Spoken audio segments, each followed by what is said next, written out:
Hey guys, welcome back. Robocraft Early Access coverage. This is episode 43. I'm Enigmius, and today we're finishing the yellow mystery bot. We don't have a lot left. You can see the top gun mounts are mostly in. The side gun mounts are mostly in. So now it's just finishing off the top so we can put the guns in the back. There's two guns that still have to go in the top rear. And then just kind of going around and fine-tuning everything as best we can so that we're getting the most defensively out of the bot as possible. Someone commented that they didn't like the way the guns were set up, that they weren't optimum something. I don't care. Not everything has to be perfect, and this is a case where the spacing on the guns on the top is good. It's staggered in terms of height from front to back, which is probably one of the most important things that you can do to reduce the likelihood that guns are going to fire into the backs of one another. And they're also staggered across the center axis, so from left to right they're staggered, and it's in such a way that most of the time you're going to get full use out of the top guns, unless you're shooting at someone in a very, very flat vehicle directly in front of you, in which case, what are you going to do? I mean, yay for them for building a flat pancake vehicle that's hard to hit when you've got a vehicle where the guns are sitting at kind of an elevation. There's not much you can do there. And the side guns, same thing. They're potentially a little more prone to firing into the back of one another, but the guns on the side aren't intended to be used facing forward. They're there for those cases where maybe you've got some guns missing from the top. You can angle your bot and get some use out of the guns on the side. I mean, there's all kinds of different ways that you can approach this. There's no such thing as a bot that has perfect gun placement unless you're going for these really big, flat-ish gun beds that have a limited number of guns spaced out in a certain formation. You know what? Sometimes you just got to go with what works for you. And if it's not optimum and you're okay with that, then you're okay with that. It doesn't have to be more than what it is. So I'm okay with this, especially considering it was kind of a prototype build that we're putting together to test a few things out. We're focusing on making things compact. We're focusing on keeping things maneuverable. Another comment that came out, someone disapproved of the use of rudders, saying that you lose maneuverability with the rudders.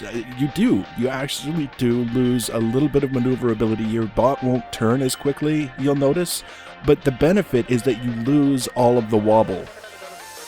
The wobble is gone when you put the rudders on. Anyone who has ever said, hey, I've got a hover and it just wobbles all over the place, what do I do?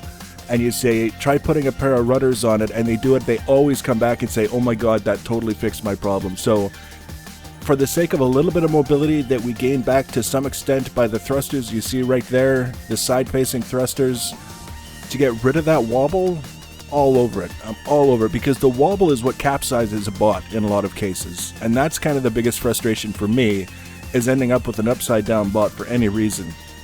So we're definitely not too concerned about losing that little bit of extra maneuverability for the sake of killing the wobble.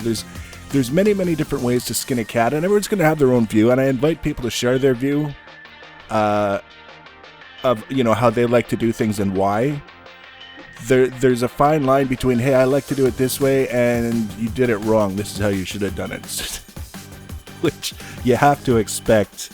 In any gaming community, there are people who mean well, that just the people, the polish on the people skills is maybe not quite there.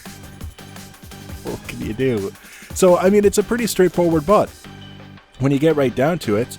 I would like to see a little bit more density in the front still, and also a little bit better protection on the sides. We're going to add some in before we're done here. That's not too big of a deal. We're going to be able to make some additions. We've got lots of CPU left. We've got lots of blocks left. We've got everything in terms of components that we want on this particular bot. So we can do that. We can add those little extra bits. But the critical eye that we're looking at it now with says, look at all those things underneath the bot that's pretty much completely unprotected. The one thing that I've learned about the hovers that I've been building and how they could be laid out to make the best use of the components is to have the thrusters up front, the rudders up front, We're going to see that in the next build. And making sure that the hover blades are kind of aligned to accommodate whichever part of the bot is heaviest, because that's kind of the thing whenever you're building a bot with all these different extra components for maneuverability, is it's going to add weight, and if you're not putting it dead center in the middle of the bot, it's going to tilt the bot one way or another, and you want the hover blades there to kind of help yourself out in that regard. And you can see now we're adding in some extra blocks to give us a little bit of extra side protection. It's not a lot, but some sometimes a little is better than nothing, and a little goes a long way. So if we just have these little extra blocks on the sides, it gives us, worst case scenario, a little bit of extra warning when we start taking hits from the sides and we see the little indicator on our screen showing where the hits are coming from. Before they've peeled off all the components under the bot, we can hopefully turn and start getting most of the damage going in towards the front again, because that's where most of the armor is in that front section. And then again, using the bridge sort of concept with the armor core to kind of make sure things that they don't fall apart so easily.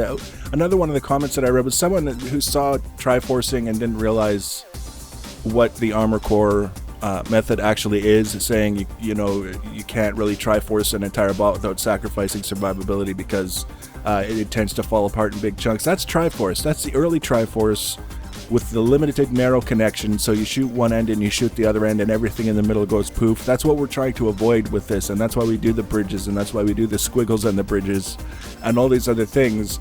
We're not just routing the damage, we're also trying to make sure that if a certain portion gets destroyed, it's not a massively important component in the connection of the rest of the blocks to somewhere else. So we're having those connection redundancies that still route damage in a way that potentially gives us more survivability than a plain cube build. I mean, you guys ever heard all this from my stuff? You know, with the armor core, that we've kind of taken the Triforce design and done our best to improve on its most glaring weakness, which is the, limited connections causing problems if you happen to get hit at both of them sort of thing. And what that brings us to is a build like this that, as we saw, does a pretty good job of standing up to enemy fire, direct enemy fire. How many bots did we take out in that video? Like 3 or 4, and by the end we were getting pretty cocky, we were getting pretty reckless, we were just kind of sitting there soaking the damage instead of trying to do anything to mitigate it with cover or, flanking or anything like that. We were just going, face first and standing up pretty well. So that's kind of the whole goal for this bot, is we wanted that. We wanted the maneuverability, we wanted the tankiness, we wanted the compact size so that we could preserve that maneuverability and get around as we need to. That's the whole benefit to me in having a hover, is being able to get around quickly, and which is why the Thunder Guppy just wasn't cutting it. So we're just about done. We're just about done with this build, and as promised, at the end of this, once the build is done, we're going to unveil the secret, the mystery component of the mystery bot that will lead us into the next set of match footage episodes. It's going to be at least 2 videos after this one for match. One is going to be this bot, the other one is going to be the tier 5 tank that we did. We still have to do some fun stuff with that. We're going to basically do the same thing we did with this bot, is be very, very reckless and see how far we get. And then we're going to be into the next build, which is going to be a change in direction for our builds, primarily because right now we're kind of building with the armor core and we're kind of doing what we can aesthetically in and amongst that. It's kind of like armor first, aesthetics second.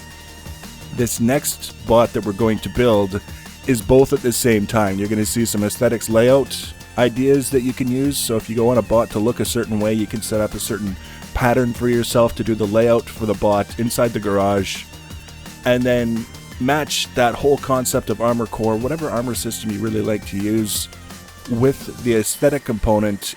They're not fast builds, they're not necessarily simple builds, but they are fun, and already the first bot that we've got going on is starting to look pretty badass. So we've got all that going on in the very near future, and as usual, there's only so much I can say when we're finishing off a bot.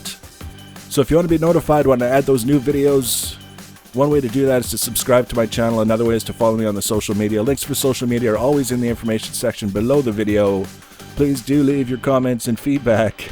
As always, thanks for watching, guys, and take care.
you.